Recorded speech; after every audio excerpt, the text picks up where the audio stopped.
I saw a picture of people in Europe reacting to Sora. So here's Europeans watching Sora videos on the internet, and it's an uncontacted tribe over here who hasn't gotten access to Sora. And then here's also the Taliban laughing at Europeans because they have access to it already.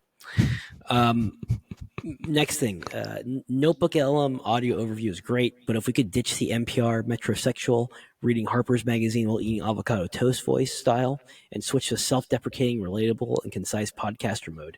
So let's go to OpenAI, just their search functionality. They're now giving it away to everyone for free. The ability to access real-time information and, of course, the ability to search the web for answers. I can't imagine ChatGPT without search now. I use it so often, and I'm excited to be bringing it to all of you starting today. So there are 3 things that we're going to announce today. First, we've been listening to your feedback over the last couple months and just have made search better. So that means it's faster, it's better on mobile, there are some new maps experiences, and so on. Second, we're making it possible to search as you talk to ChatGPT. So that means, we rolled out video and Santa mode in advanced voice mode last week. Now we've integrated search as well, and we'll demo that in a second. And third, most importantly, we're bringing search to all logged in free users of ChatGPT. So that means it'll be available globally on every platform where you use ChatGPT. So with that, let's dive in. Totally shots fired, Perplexity. At this point, the Perplexity investors have to be quaking in their boots, and if they're not, they're full of crap. Feel free to unmute yourself real quick, and then go. Actually, I'll see if I can unmute you myself. Give me 1 second. I'll give you marquee service. There you go. Proceed.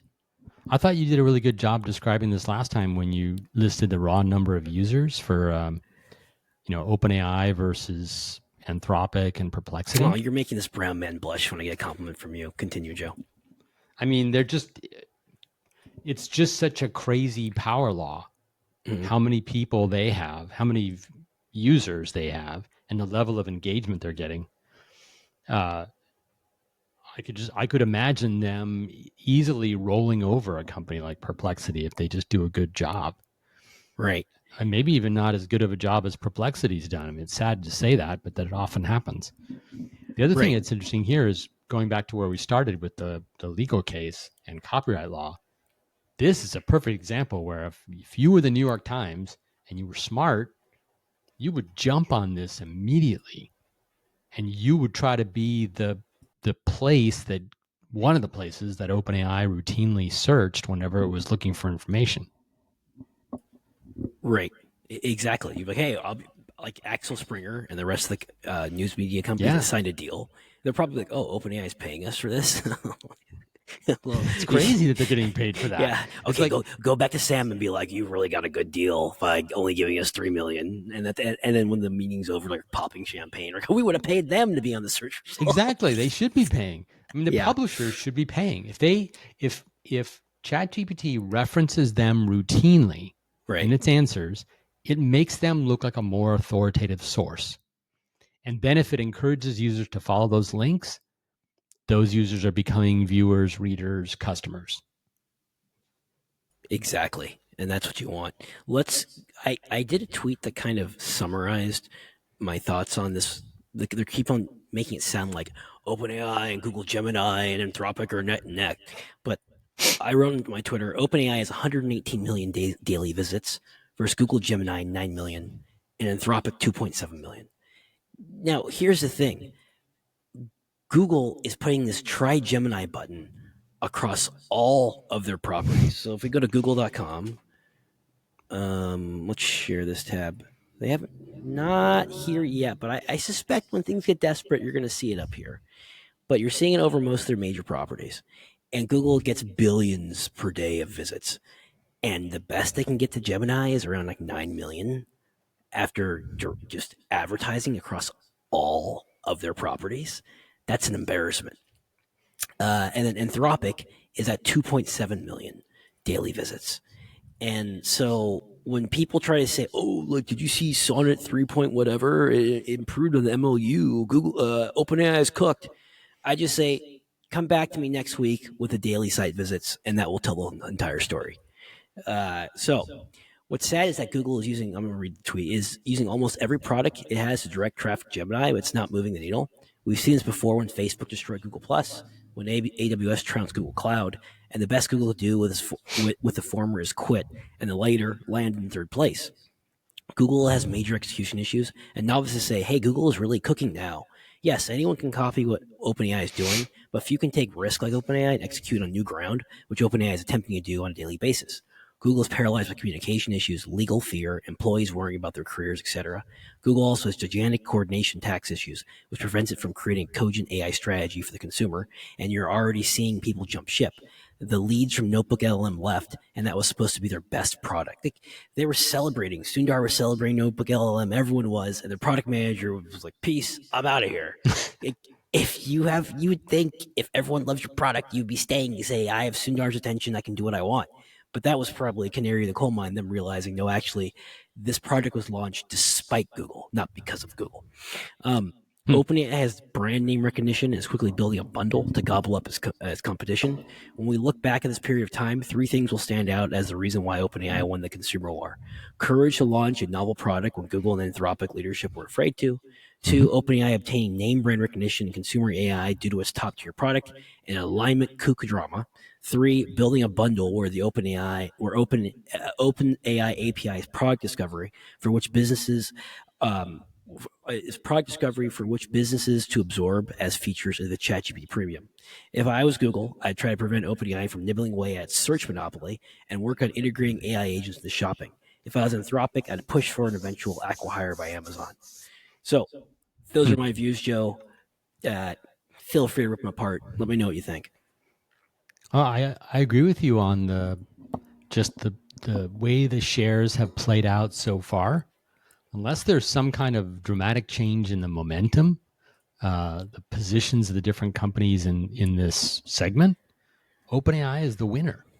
I mean, they're not just a little bit out in front. They're like 10 times out in front. It's insane. Mm-hmm. And it's still early, so they have to maintain that momentum. But everything I've seen so far says they're not only maintaining the momentum, they're getting better at maintaining it.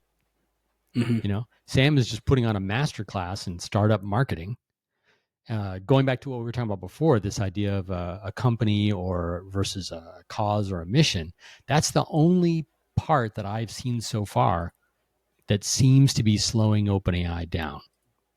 There's like this consistent set of explosions or problems with employees and ex-employees where on the one hand, it's good because it's keeping them in the news, I guess. But on the other hand, it feels like it's a big distraction for the company and for the market. Right. And we saw that at Google. When Google was trying to get a contract with the Department of Defense to help with make drones more to minimize the risk of collateral damage for drones. And this is before the Ukraine war. So all of this drama happened internally. And then once the Ukraine war happened, we're like, oh, wait a minute, the West needs drones to defend democracy. Tech companies, where are you? Oh, sorry. We had internal drama and we didn't want to help. We didn't want to help out the Department of Defense. There was like a big demonstration where several thousand Google people demonstrated to demand that Google not be involved in defense contracting. Mm-hmm. And I was completely baffled by that. Like, defense people are going to use any application Google makes, especially if it's got an enterprise version. I'm assuming there's plenty of defense people using the Gemini APIs and the OpenAI APIs, right? So, like, going out and making a big public statement about how you're not going to work on defense stuff, that's just deadly to these companies. Right. And they don't, it's like, remember your history. There would be no, without the Defense Department, there would be no Silicon Valley. All of these companies in the early days were funded by government research in some form, just to get stuff off the ground. And then we finish the last mile commercialization. But we forget all of that. We forget the roots of the internet coming out of the government and Department of Defense to different degrees. We forget all that research. And instead, we try to nope, we just came out of nowhere. And we evolved, not connected to the government or involved in defense of any area. It's the employee's right if they want to be against working with the defense industry in any capacity. Yep. And they're within their rights to protest. But it's also within the company's rights to just say, no, we're going to do this deal. And if you don't want to participate, we should separate. Right. Yeah, that's true. Like, I'm baffled that Google allowed that to go on for as long as it has. Mm-hmm. And the end result is companies like Palantir, there's actually several of them now, that do this kind of big data integration and analysis. I mean, Google has all those tools internally. Mm-hmm. They just never adapted them for the government and defense markets that Palantir is going after. And any attempt to do that would have been more protests. Right. And now it's a big miss because we're seeing Palantir explode with business, and Google's just sitting outside and like, sorry. Yeah. And likewise, Facebook ejected Palmer Luckey after buying Oculus. Mm-hmm. Now Palmer is doing Anduril, and that's going to be a massive, if they succeed in becoming one of the prime defense contractors, that is going to be a huge and important company. Mm-hmm. And a massive coup of a lifetime, that the old guard of defense gets beaten by a tech startup from California. Yeah. So it's great. And Meta essentially cut itself off from that entire industry. Yeah. It's an own goal. It kind of not the best example, but during the Revolutionary War, the British sharpshooters wouldn't go after the generals and lieutenants because they thought that if you start killing leadership, the war becomes all chaos and it's ungentlemanly. So just go after the rank and file folks. And then the Americans are like, dog, if we get a general in our sights, we're taking the shot because we can't play those games. That's like a 5 times points if you take out a general. Right. And so not the best example, but it just shows how these tech companies have opportunities but decide to, no, we're not going to do it because of our own internal drama and politics, which baffles other companies. Like, you're not going to go for that advantage and make this happen. Well, guess we're going to go for it ourselves. So, yep, ChatGPT search came out. It looks great, and now everyone can use it if you're logged in. It's a great tool.